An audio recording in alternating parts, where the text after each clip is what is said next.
মোৰ নাম শ্ৰী দীপাংকৰ বৰা। মই গণিত বিষয়ত স্নাতকোত্তৰ ডিগ্ৰী পাছ কৰিছোঁ আৰু কল্পতৰু একাডেমীত এডমিশ্যন লোৱা সকলোকে একাডেমীখনলৈ স্বাগতম জনাইছোঁ মোৰ তৰফৰ পৰা। আৰু এইখিনিতে এটা কথা কওঁ, সমগ্ৰ বিশ্ববাসীৰ লগতে অসমো যিহেতু কৰোণা ভাইৰাছত আক্ৰান্ত হৈছে আৰু সেয়া আমি নুই কৰিব নোৱাৰোঁ। সেইটো কাৰণে এই যিটো অনলাইন ক্লাছ ষ্টাৰ্ট কৰা হৈছে তোমালোকৰ কাৰণে, যাতে তোমালোকৰ কোৰ্চটো অলপ যাব পাৰে। একচুৱেলি অকল কোৰ্চটো আগবঢ়োৱা আমাৰ উদ্দেশ্য নহয়। ইয়াত যিহেতু একেবাৰে টপাৰ ষ্টুডেণ্টৰ পৰা বহুত কিছুমান হয়তো অলপ তলৰ ছেকেণ্ড ডিভিজন পোৱা ষ্টুডেণ্টো আছে, থাৰ্ড ডিভিজন পোৱা ষ্টুডেণ্টো আছে। সেইখিনি কথাও আমি ভাবিব লাগিব। আৰু তেওঁলোকৰ কাৰণে মই কৈছোঁ যিখিনি কনচেপ্ট তোমালোকৰ ক্লাছ 8, 9, 10ত সেইখিনি ক্লিয়াৰ হৈ যোৱা নাছিলে, সেইখিনি তোমালোকে এতিয়া ক্লিয়াৰ কৰিবা। এতিয়াও বহুতখিনি টাইম আছে আৰু যিখিনি কনচেপ্ট ক্লিয়াৰ হৈ যোৱা নাই সেইখিনি ষ্টাডি কৰিবা ৰেগুলাৰলি। ছেট থিয়ৰী তোমালোকে আগতে উলিয়াই ল'ব পাৰা। ত্ৰিগোণোমেট্ৰি আছিলে, ত্ৰিগোণোমেট্ৰি আকৌ তোমালোকে উলিয়াই তাৰ অলপ ষ্টাডি কৰি ল'বা, যাতে ক্লাছ 11ত আৰু পৰৱৰ্তী পৰ্যায়ত 12ত তোমালোকৰ সুবিধাজনক হয়। সেইটো কাৰণে বিশেষ এইটো নহয়, ক্লাছ 10ত আমি 95, 100 মাৰ্কছ পাই আহিছোঁ, 12তো আৰু ইজি, সেইটো নহয়। ক্লাছ 9, 8, 9, 10ত পঢ়ি অহাতকৈ 11 আৰু 12ত আকাশ আৰু পাতালৰ মাজৰ যিটো পাৰ্থক্য, সেইটো পাৰ্থক্য বহুতখিনি ডিফাৰেঞ্চ আহি যায়। আৰু 11, 12ৰ কোৰ্চটোতো বহুত স্পেচিয়েলি ইন মেথছ, ফিজিক্স, কেমেষ্ট্ৰিতকৈও তোমালোকে টাফ, সেইটো কথা জানাই। গতিকে তোমালোকে বহুতখিনি টাইম দিব লাগিব সেইটো কাৰণে। আৰু আমাৰ দুখন বুক আহিছে। 11তো 2খন বুক, পাৰ্ট 1, পাৰ্ট 2, আৰু 12তো 2টা, পাৰ্ট 1, পাৰ্ট 2। গতিকে বহুত আছে। এতিয়া তোমালোকৰ 12তো ৰিলেশ্যন ফাংচনৰ পৰা আৰম্ভ কৰি ডিফাৰেঞ্চিয়েশ্যন, ইণ্টিগ্ৰেশ্যনলৈকে পাবাগৈ। ক্লাছ 11ৰ কোৰ্চটোত তোমালোকে যিটো তোমালোকে কম্পিটিটিভ এক্সামত বহিবা, তাত বহুতখিনি আহিব। 11ৰ কোৰ্চটোৰ পৰা মেক্সিমাম আহিব। আৰু 12ৰ যিখিনি, সেইখিনি মেইনলি তোমালোকে টেক্সট বুকখন পঢ়িব লাগিব, যিহেতু তোমালোকৰ বৰ্ডৰ এক্সামটো আহি আছে। আৰু সেইটো কাৰণে আৰু বিশেষ ভয় কৰিবলগীয়াটো তোমালোকৰ একো নাই, বহুতখিনি পঢ়িবহে লাগে। আৰু সদায় ৰেগুলাৰ ষ্টাডি কৰিবা, কিবা নোৱাৰিলে সুধিবা। আৰু মইতো আছোৱেই, মই থাকিলে তোমালোকৰ কোনো চিন্তা কৰিবলগীয়া কাৰণ নাই। আৰু বস্তুখিনি ফাৰ্ষ্টতে যিহেতু ষ্টাৰ্ট কৰিছোঁ, গতিকে তোমালোকৰ অতি ইজি বস্তুৰ পৰা ষ্টাৰ্ট কৰিব লাগিব। ফাৰ্ষ্টতে তোমালোকৰ ছেট থিয়ৰী আছে, ছেট লেচনটো আছে। তাত ছেটত তোমালোকে, ছেটনো কি একচুৱেলি? ছেট হৈছে কি বা সংহতি, অসমীয়াত সংহতি বুলি কয়। কিছুমান সুসংগঠিত বস্তুৰ থোক, তাৰমানে তাত কি হয়, ৱেল ডিফাইন কৰি থোৱা থাকে। বস্তুবিলাক কি হয়, নিৰ্দিষ্ট অনুপাতত নিৰ্দিষ্টভাৱে তাত কি কৰি থোৱা থাকে, সংজ্ঞা দি থোৱা থাকে, ডিফাইন কৰি থোৱা থাকে।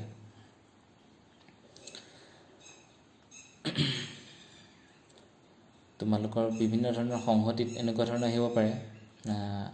এখন ডিষ্ট্ৰিক্টত, যোৰহাট ডিষ্ট্ৰিক্টত থকা ডাঙৰ বিল্ডিংবিলাকৰ সংহতি। ডাঙৰ বিল্ডিং বুলি ক'লে আমি কি বুজিম? ডাঙৰটো বিভিন্ন ধৰণৰ ডাঙৰ হ'ব পাৰে। 1 ষ্টৰিজ নে 2 ষ্টৰিজ নে এমহলীয়া নে দুমহলীয়া, সেইটো চাব লাগিব। গতিকে সেইবিলাক কণ্ডিশ্যন আহে। গতিকে ডাঙৰ বা ধুনীয়া বুলি ক'লে কি হয়, সেই বস্তুটো সংহতিত নপৰে, বিকজ আমি ডিফাইন কৰিব নোৱাৰোঁ তাক ইজিলি। গতিকে সেইটো কি হয়, সংহতিৰ ভিতৰত নপৰে। যদি কোৱা তুমি আমাৰ ক্লাছ মেথমেটিক্সত থকা ষ্টুডেণ্টবিলাকৰ সংহতি, বা তুমি কোৱা ছায়েন্সৰ ষ্টুডেণ্টখিনিৰ কল্পতৰু একাডেমীৰ সংহতি, বা এইখিনি বুকৰ সংহতি, ছায়েন্সৰ বুকখিনিৰ সংহতি, চিলেবাছটোৰ সংহতি, চিলেবাছৰ টপিকবিলাকৰ সংহতি, সেই টপিকখিনি ৱেল ডিফাইন, ধুনীয়াকৈ ডিফাইন কৰি থোৱা আছে। গতিকে সেই সংহতিখিনি আমি কি হয়, ছেটৰ আকাৰত লিখিব পাৰোঁ। কাৰ্লি ব্ৰেকেট দি, দুইফালে কাৰ্লি ব্ৰেকেট দি, সদায় কমা দি পেলাই কি কৰা হয়, একচুৱেলি ছেটবিলাক কি কৰা হয়, এক্সপ্ৰেছ কৰা হয়। ৱৰ্ল্ডত থকা 10 ফিট মানুহৰ সংহতি, ৱৰ্ল্ডত 10 ফিট মানুহ আছে জানো? নাই। গতিকে সেইটো কি হয়, সংহতিৰ ভিতৰত পৰিব জানো? নপৰে obviously this is not a set এইটো কেতিয়াও এটা সংগতি হ'ব নোৱাৰে well defined furnitures set of furnitures in your house তোমাৰ সদায় ফাৰ্নিচাৰবিলাক কি your bed বিছনাখন sofa set chairs dining table dressing table এইবিলাক কি হয় তোমাৰ ফাৰ্নিচাৰ্ছবিলাক কি হয় সদায় well defined এইবিলাক সদায় ডিফাইন কৰি থোৱা থাকে বিকজ দে আৰ দি ফাৰ্নিচাৰ্ছ সদায় এইবিলাক কমা দি পেলাই লিখিব লাগিব ঠিক আছে set of brothers and sisters of your family set of parents of your students all the students of Kalpataru Academy এইবিলাক কি হয় well defined এইবিলাক সদায় কিহৰ ভিতৰত পৰে set of all trees in your boundary or in your school boundary তে কি হয় ট্ৰি কি গছৰ নাম আছে তুমি লিখিব লাগিব এইখিনি সদায় কি well defined এইখিনি ডিফাইন কৰিব পাৰি well defined সদায় কি কৰিব পাৰি ধুনীয়াকৈ ডিফাইন কৰিব পাৰি যে এইজোপা কি গছ আছে এইখিনি কি কৰিব পাৰিবা তুমি ধুনীয়াকৈ সেটৰ আকাৰত কি লিখিব পাৰিবা এইখিনি এক্সপ্ৰেছ কৰি লিখিব পাৰিবা গতিকে এইবিলাক কি হয় সুসংগঠিত বস্তুৰ থুপ এইবিলাক সুসংগঠিত সংজ্ঞা আছে যাৰ তাক কি হয় সদায় সেটৰ আকাৰত কি কৰিব পাৰি এক্সপ্ৰেছ কৰিব পাৰি কিন্তু যিবিলাক ধুনীয়া বিউটি বা হাইটৰ ওপৰত বেছ কৰি বিউটিনেছ হাইট হ্যাপিনেছ স্যাডনেছ এইবিলাকক আমি কি কৰিব পাৰোঁ এইবিলাক আমি এক্সপ্ৰেছ কৰিব নোৱাৰোঁ সেটৰ সহায়ত যিবিলাক তোমাৰ সেটৰ সহায়ত এক্সপ্ৰেছ কৰিব পাৰি নাম্বাৰিং চিষ্টেম নাম্বাৰৰ সহায়ত যদি আমি ধৰোঁ এটা সেটত আছে 1 2 3 4 সিটো সেটত আছে 5 6 7 8 ঠিক আছে যদি আমি x + y xy order pair ল'লোঁ x টো ফাৰ্ষ্ট সেটটোৰ পৰা ল'লোঁ 1 2 3 4 আৰু y টো 5 6 7 8 ৰ পৰা ল'লোঁ যদি আমি x + y টো অৰ্ডাৰ পেয়াৰ লিখি x, y অৰ্ডাৰ পেয়াৰ হ'ব x + y টো আমি যদি 100 লিখো হ'ব জানো x + y = 100 কেতিয়াও পসিবল নহয় কাৰণ এফালে আছে 1 2 3 4 আৰু ইফালে আছে 5 6 7 8 গতিকে 1 2 3 4 ৰ পৰা এটা এলিমেণ্ট ল'লোঁ আৰু 5 6 7 8 ৰ পৰা এটা ল'লোঁ যেনিবা ইয়াৰ পৰা 4 ল'লোঁ তাৰ পৰা 8 ল'লোঁ 4 + 8 12 হ'ল 100 কেতিয়াও নহয় এইটো সদায় কি সেট হয় সদায় এইটো সদায় ডিফাইন্ড সেট নহয় সদায় কি সেট বুলি ক'ম এইটো null set empty set or void set এটো কেতিয়াও তুমি ডিফাইন কৰিব নোৱাৰা সদায় প্ৰসেসিংত যাব আৰু কি হয় ষ্টুডেণ্টখিনিয়ে সদায় এটা কথা মনত ৰাখিবলগীয়া যে টপিকটোৰ বেছটো কি যদি আমি ডাউটখিনি ক্লিয়াৰ কৰি যাওঁ ষ্টাৰ্টিঙৰ পৰাই আৰু কোনটো টপিকৰ ওপৰত পঢ়িছোঁ কি পঢ়িছোঁ সেইটো যেতিয়া আমি ক্লিয়াৰ কৰি যাম তেতিয়া আমাৰ কি হ'ব ফিউচাৰত সদায় ইজি হৈ টপিকখিনি গৈ থাকিব আৰু ইমান টাফ নহয় বহুত ইজিয়ে হয় ফাৰ্ষ্টৰ আমাৰ 11ৰ ফাৰ্ষ্টৰখিনি কিন্তু পিছলৈ 11ৰ যিখিনি চেপ্টাৰ আছে অলপ টাফ পাম আৰু সেইখিনি কাৰণে আমি কি কৰিব লাগিব proper practice way of practice যিটো কয় সেই প্ৰেক্টিছটো সদায় থাকিব লাগিব মই আগতেও কৈছোঁ 9 10ৰ যিখন মেথমেটিক্স বা এডভান্স মেথমেটিক্স আছিলে 11 12ৰ বহুত ডিফাৰেঞ্চ আছে কি সেইটো কাৰণে কি হ'ব লাগিব ৰেগুলাৰলি ষ্টাডি কৰিব লাগিব এতিয়া আমি আহিছোঁ নাল সেটৰ কথাটো পঢ়িলোঁ ইউনিভাৰ্চেল সেট সদায় কি হয় দুটা সেটত থকা তাৰ ইউনিয়নটো আৰু গোটেই যিখিনি তোমাৰ এলিমেণ্টছ আছে সব এলিমেণ্টখিনি মিলাই এটা ইউনিভাৰ্চেল একচুয়ালি হয় ইউনিভাৰ্চেল সেট সাপোজ তোমাৰ ভিলেজখনত থকা বিভিন্ন ধৰণৰ যিখিনি পোষ্টত আছে সাপোজ তোমাৰ সেক্ৰেটাৰী থাকিব প্ৰেসিডেন্ট থাকিব গ্ৰুপ অফ মেম্বাৰ্স থাকিব হেড এসিস্ট্যান্ট থাকিব মেনেজাৰ থাকিব পাৰে কিছুমান ফাইনেন্স সেক্টৰত গোটেই যিখিনি গাঁওখনত পোষ্টত আছে এই গোটেই পোষ্টখিনি মিলাই সাপোজ যদি সেই মানুহখিনি আমি এটা সাৰ্ভে কৰি এটা সেটত লিখিবলৈ হয় তেতিয়াহ'লে সেই গোটেই মানুহখিনিৰ সেটটো এটা ইউনিভাৰ্সেল বুলি সেট যদি ধৰো হেতু এটা কি হ'ব এটা ইউনিভাৰ্সেল সেটৰ হাইট ধৰিব পাৰো আৰু সেই গোটেই সেটখিনি আমি কি হিচাপে লিখিব পাৰো এটা ইউনিভাৰ্সেল সেট হিচাপে লিখিব পাৰো গোটেই মানুহখিনিৰ নাম লিখিব লাগিব হেতু কি হ'ব ইউনিভাৰ্সেল সেট যদি পাৰ্টিকুলাৰলি এটা পইণ্টত কয় যে অকল এই গ্ৰুপত থকা এই যেটো ফাইনেন্স সেক্টৰৰ মেম্বাৰখিনি নামটো লিখা হেতু ইউনিভাৰ্সেল সেট কেতিয়াও হ'ব নোৱাৰে হেতু কি হয় ইউনিভাৰ্সেল সেট কেতিয়াও নহয় পাৰ্টিকুলাৰলি এটা যদি পইণ্টত ফোকাস কৰি কয় তেতিয়া হি কি নহয় কেতিয়াও ইউনিভাৰ্সেল সেট নহয় union of two sets and intersection of two sets যদি এ এটা সেট দিয়া থাকে আৰু বি এটা সেট দিয়া থাকে বেলেগ বেলেগ এলিমেন্টছ আছে এই গোটেইখিনি সদায় কমন পাৰ্টটো যদি আমি লওঁ কমন মানে দুইটাতে কমন থাকিব লাগিব এ সেটটো আৰু বি সেটটো দুটাৰ পৰা যদি কমন পাৰ্টটো লওঁ হেতু কি হয় সদায় ইন্টাৰসেকশন অফ টু সেটস ঠিক আছে আৰু যদি গোটেই এ সেটটোৰ এলিমেন্টখিনি আৰু বি সেটৰ এলিমেন্ট দুটা কম্বাইন কৰি পেলাই লিখো হেতু এ ইউনিয়ন বি মাজত ইউ নিচিনা এটা আকাৰত লিখা হয় হেতু এ ইউনিয়ন বি ইন্টাৰসেকশনটো হৈছে উল্টা ইউটো A union B হৈছে U A U B তাৰমানে ইউনিয়ন মিন্স কি হৈছে ইউনাইটেড তাৰমানে গোটেই এলিমেন্টছ কিনি আহিব A সেটটো আৰু B সেটটো দুটা কম্বাইন হৈ পেলাই যিখিনি আহিব সেই গোটেই এলিমেন্ট খিনি কি আহিব সেই সেটটোত কি হ'ব কম্বাইন হৈ পেলাই আহিব আৰু হেতু কি হয় ইউনিয়ন বুলি কোৱা হয় আৰু ইন্টাৰসেকশন কি হৈছিল কমন পাৰ্টটো হে তাৰ কমন পাৰ্ট সাপোজ A এটা সেট দিয়া আছে সেই সেটটো লিখা আছে 1 2 3 4 5 আৰু বি সেটটো দিয়া আছে 6 7 and 8 ঠিক আছে 1 2 3 4 5 আৰু বি সেটটো দিয়া আছে 6 7 8 সো আমাৰ ইন্টাৰসেকশন কি হ'ব 1 2 3 4 5 আৰু ইফালে আছে কি 6 7 8 সো ইয়াত কি কমন মেম্বাৰ আছে জানো কমন মেম্বাৰ নাই গতিকে তাৰ ইন্টাৰসেকশনটো কমন টাৰ্মটো সদায় আমি কি লিখিম 5 লিখিম ইয়াত সাপোজ এটা দিয়া আছে 1 2 3 হিটুত দিয়া আছে 3 4 বি সেটটো So ইয়াত আছে A সেটটোত 1 2 3 আৰু B সেটটোত আছে কিমান 3 4 সো কমন টাৰ্ম কেটা আছে এটা আছে কমন টাৰ্মটো কি ইয়াত 3 সো আমি কি লিখিম A ইন্টাৰসেকশন তাৰমানে উল্টা U টো লিখিম ইন্টাৰসেকশন B ইকুৱেলস টু সেটৰ আকাৰত লিখিম তাৰমানে কাৰ্লি ব্ৰেকেটৰ ভিতৰত কি লিখিম আমি 3 লিখিম আৰু তাৰ ইউনিয়নটো হ'ব A ইউনিয়ন B সদায় ইয়াত আছে কি 1 2 3 আৰু তাত আছে 3 4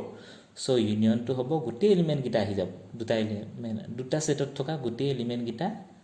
একটা সেটত আহি যাব ইউনিয়ন বিট কি লিখিম আমি 1 2 3 4 এখিনতে ইন্টারেস্টিং কথাটো হল কি 3 যেটো আমি এলিমেন্ট লৈছিলো হেতু দুটা সেটতে কি কমন আছিল আমাৰ সো এতিয়া যদি আমি এই ইউনিয়ন বি লিখো তেতিয়া হলে 1 2 3 4 গোটেই চাৰিটা এলিমেন্টে কি আহি যাব এটা সেটতে আহি যাব 1 2 3 4 কিন্তু ইয়াত ৰিপিটেশন হোৱা নাই তাৰমানে 1 2 3 3 দুটা সেটতে আছে সো 3 3 দুবাৰ নিলিখে সেটত কেতিয়াও ৰিপিট কৰা নহয় elements can be repeated in a set তাৰমানে কেতিয়াও ৰিপিট কৰি নিলিখে 3 টো দুবাৰ নিলিখে একবাৰ লিখিব আৰু এটা কথা 1 2 3 4 যেনিবা আমি লিখিছো 4 3 1 2 এই দুটা সেট সদায় ইকুৱেল বিকজ কিয় তাৰ এলিমেন্টস খিনি একে খালি উল্টা পুল্টাকে লিখিছো কিন্তু কি হয় এলিমেন্টস খিনি সদায় তাৰ কি হৈ আছে সেম গতিকে they are called always equal sets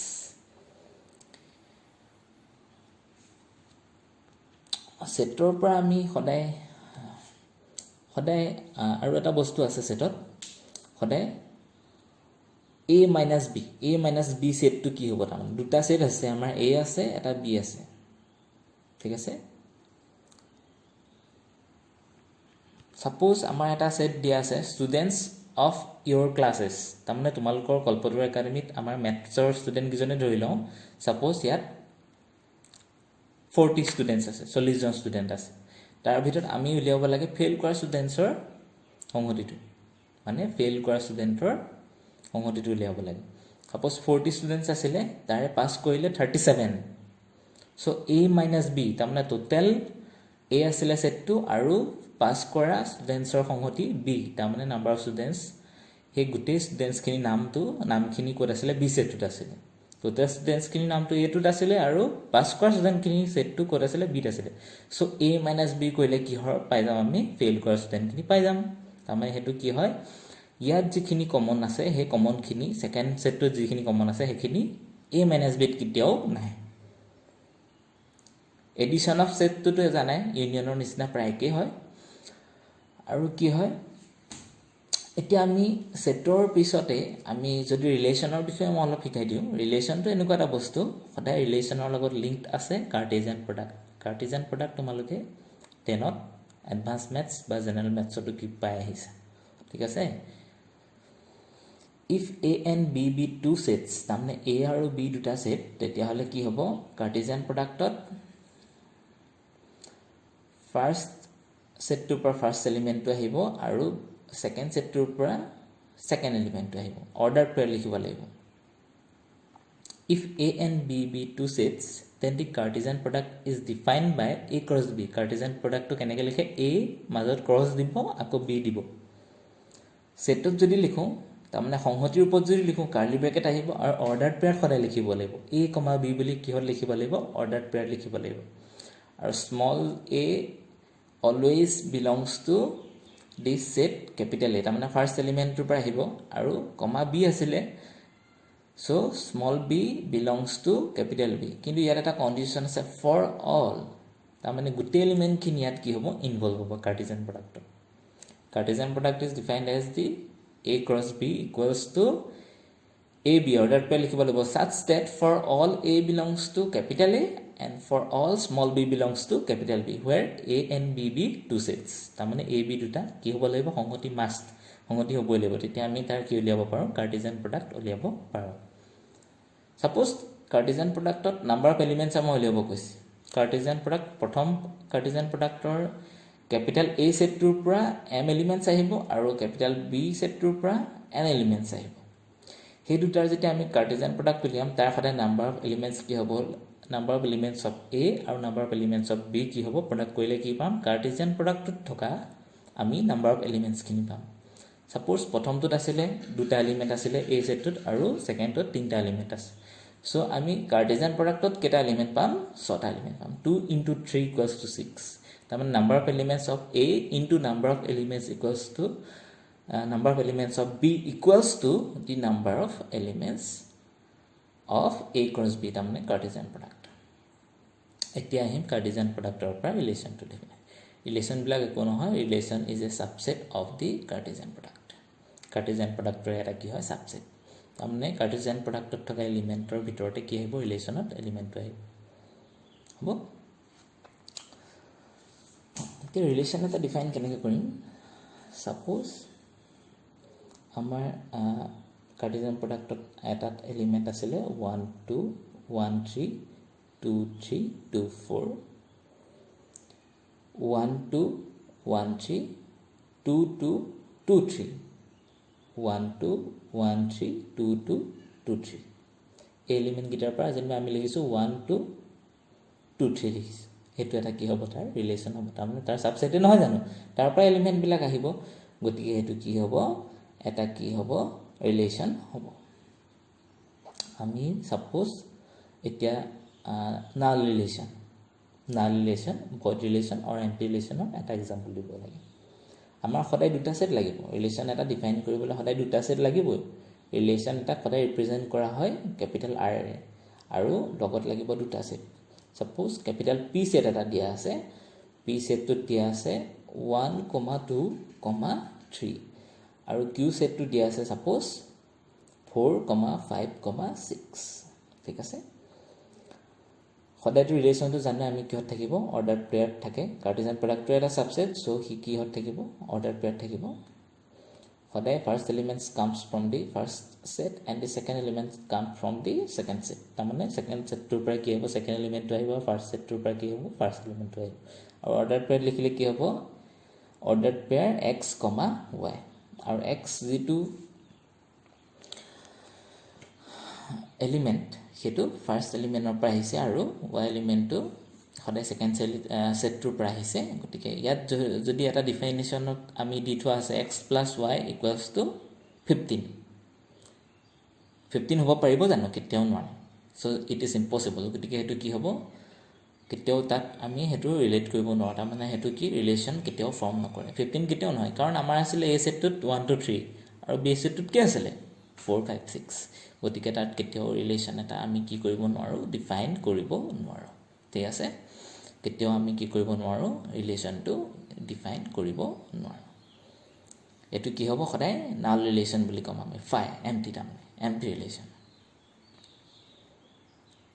ইউনিভাৰ্সাল ৰিলেচনটো কি হ'ব ইউনিভাৰ্সাল ৰিলেচনটো এনেকুৱা universal relation is always same as the Cartesian product তাৰমানে Cartesian productৰ যিখিনি এলিমেন্ট হেখিনি ইউনিভাৰ্সাল সেট ৰিলেচন ঠিক আছে তো আমি কি লিখিব পাৰো universal relation equals to Cartesian product তাৰমানে যদি দুটা সেট আছিলে এ আৰু বি তাৰ Cartesian product A cross B এনেকৈ আমি কি কৰিব পাৰো এক্সপ্ৰেছ কৰিব সো আমি যিখিনি কৰিলোঁ এতিয়া পঢ়িলোৱে ৰিলেশ্যনৰ বিষয়ে আৰু নেক্সট বহুত ৰিলেশ্যন আছে তাৰ মাজতে আৰু এটা কৈছোঁ মই আইডেণ্টিটি ৰিলেশ্যন তোমাৰ নিজৰ আইডেণ্টিটি কি সদায় তোমাৰ নিজৰ আইডেণ্টিটি কি সেইটো চাব লাগে মানুহে নহয় জানো নিজে নিজৰ লগত যিটো তুমি ৰিলেশ্যন কৰিছা নিজে নিজকে যি কম্পেয়াৰ কৰি তুমি আগবাঢ়িছা লাইফত সেইটো তুমি নিজকে এটা আইডেণ্টিটি প্ৰুফ দিছা বেলেগ ছ'চাইটিৰ আগত নহয় জানো সমাজৰ আগত কি নিজকে কি কৰিছা উপস্থাপন কৰিছা নিজে নিজকে কম্পেয়াৰ কৰিছা নিজে নিজকে ৰিলেট কৰিছা তেতিয়া তুমি কি কৰিব পাৰিবা লাইফত কি কৰিব পাৰিবা আগবাঢ়িব পাৰিবা কিন্তু মেথমেটিক্সতো অলপ সেম কি হয় নিজে নিজৰ লগত কি ৰিলেশ্যন এটা ফৰ্ম কৰে ঠিক আছে ৰিলেশ্যন সদায় কেপিটেল R আৰু সেই ৰিলেশ্যনটো সদায় এনেকৈ লিখিবা অৰ্ডাৰ পেয়াৰ লিখিবা x, x such that x belongs to capital A তাৰমানে A এটা সেট দিয়া আছে তাৰমানে A সেটটোৱে সদায় নিজৰ লগত যেতিয়া ৰিলেট কৰিব আৰু যেতিয়া এলিমেণ্টটো কি হ'ব যেনিবা A সেটটোত আছে 1 2 3 4 এলিমেণ্টটো যদি সেম এলিমেণ্টৰ লগত যেতিয়া ৰিলেশ্যন কৰে আৰু সেম সেটৰ লগত কৰে সাপোজ 1 2 3 4 আছিলে আমি সেটটো লিখিছো 1 1 অৰ্ডাৰ পেয়াৰ আৰু এটা অৰ্ডাৰ পেয়াৰ লিখিছো 2, 2 তাৰমানে 1 1 2 2 হেতু তাৰমানে সেম এলিমেণ্টৰ লগত সেম এলিমেণ্ট 1 ৰ লগত 1 ৰ ৰিলেশ্যন হৈছে আৰু 2 এলিমেণ্টৰ লগত ৰিলেশ্যনটো এলিমেণ্ট 2 ৰ লগত হৈছে গতিকে হেতু কি ৰিলেশ্যন বুলি কম আমি আইডেন্টিটি ৰিলেশ্যন নেক্সট আহিব ৰিফ্লেক্সিভ ৰিলেশ্যন স্বতুল্য সম্পৰ্ক বুলি কয় অসমীয়াত reflexive relations are those where R equals to ordered pair লিখিবা x, y such that not x, y x, x লিখিবা ordered pair such that for all x belongs to A তাৰমানে প্ৰত্যেকটো x ৰ কাৰণে তাত এলিমেণ্ট থাকিব লাগিব যদি A সেটটোৰ লগত ৰিলেট কৰিছে সাপোজ সেটটোত আছে 1 2 3 4 5 পাঁচটা এলিমেণ্ট আছে সো এলিমেণ্ট কিটা এনেকুৱা ধৰণৰ হ'ব যেহেতু x, x অৰ্ডাৰ পেয়াৰ লিখিব কৈছিলে তাৰমানে সেম এলিমেণ্টৰ লগত ৰিলেশ্যন কৰিছে সো কি হ'ব সেটটোত সদায় এলিমেণ্ট কিটা কি আহিব অৰ্ডাৰ পেয়াৰ লিখিবা গোটেই কিটা এলিমেণ্ট লিখিবা 1 1, 2 2, 3 3, 4 4, 5 5 যদি এটাও মিস হৈ যায় তেতিয়া তা কি হ'ব হি কেতিয়াও ৰিফ্লেক্সিভ ৰিলেশ্যন নহয় গোটেইকিটা এলিমেণ্ট থাকিব লাগিব তাৰমানে আইডেন্টিটি ৰিলেশ্যনছ আৰু ৰিফ্লেক্সিভ ৰিলেশ্যনৰ মাজত যিটো সম্বন্ধ সেইটো সম্বন্ধ কি সম্পৰ্কটো কি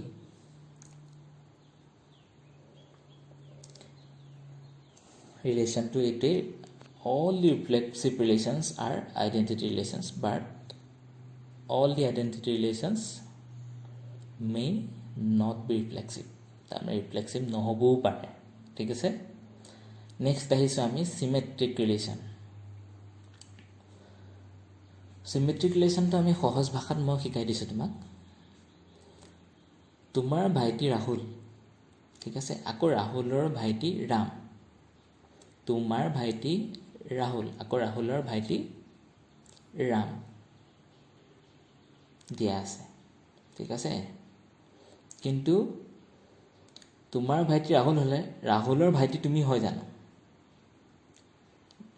নহয় গতিকে হেতু কি নহয় সিমেট্ৰিক ৰিলেশ্যন কেতিয়াও নহয় সিমেট্ৰিক ৰিলেশ্যনত কি হ'ব লাগিব ইটোৱে সিটোৰ কি হ'ব লাগিব পৰিপূৰক হ'ব লাগিব তাৰ মানে কনভাৰ্সলি হ'ব লাগিব ঠিক আছে তোমাৰ ভাইটি ৰাহুল আৰু ৰাহুলৰ ভাইটি তুমি হয় জানো নহয় তুমি ৰাহুলৰ কি দাদা হে গতিকে হেতু কি সিমেট্ৰিক ৰিলেশ্যন নহয় ঠিক আছে তোমাৰ বন্ধু মুকুল আৰু মুকুলৰ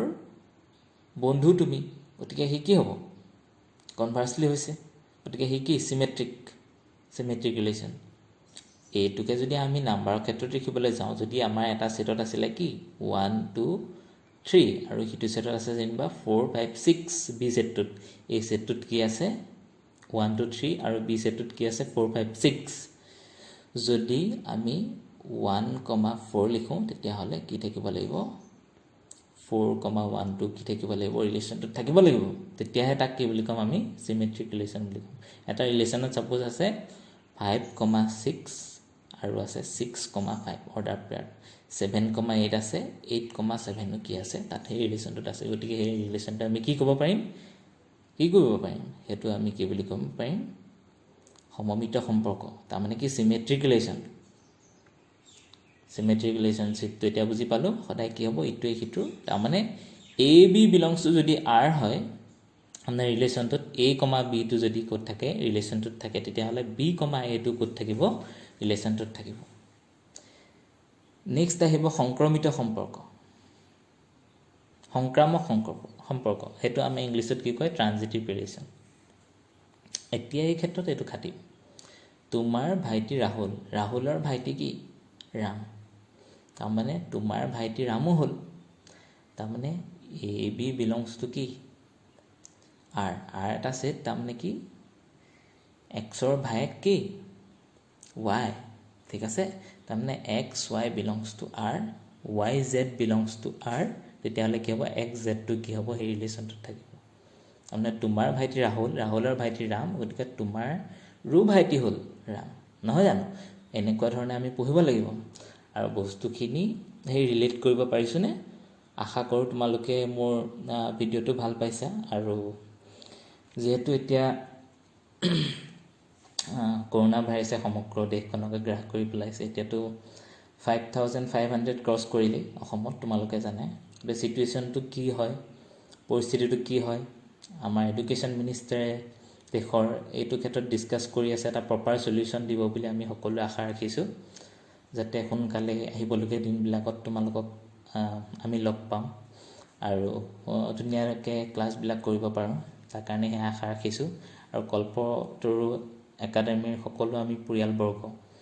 আমি সকলো একেধৰণৰ সকলো টিচাৰে তোমালোকক কোপ আপ কৰিম তোমালোকে আমাক ছাপোৰ্ট কৰি যাব লাগিব আৰু তোমালোকক আমাৰ দৃঢ় বিশ্বাস যে তোমালোকক আমি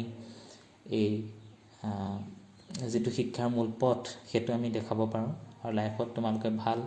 উন্নতি কৰিব পাৰা তাৰ কাৰণে আমি সদায় প্ৰতিজ্ঞাবদ্ধ তোমালোকে এই ধৰণে আগবাঢ়ি গ'লে সদায় এটা ফলপ্ৰসূ ৰিজাল্ট আমাক দাঙি ধৰিবলৈ সক্ষম হ'বা আমিও তোমালোকৰ পৰা যথেষ্ট আশাবাদী ধন্যবাদ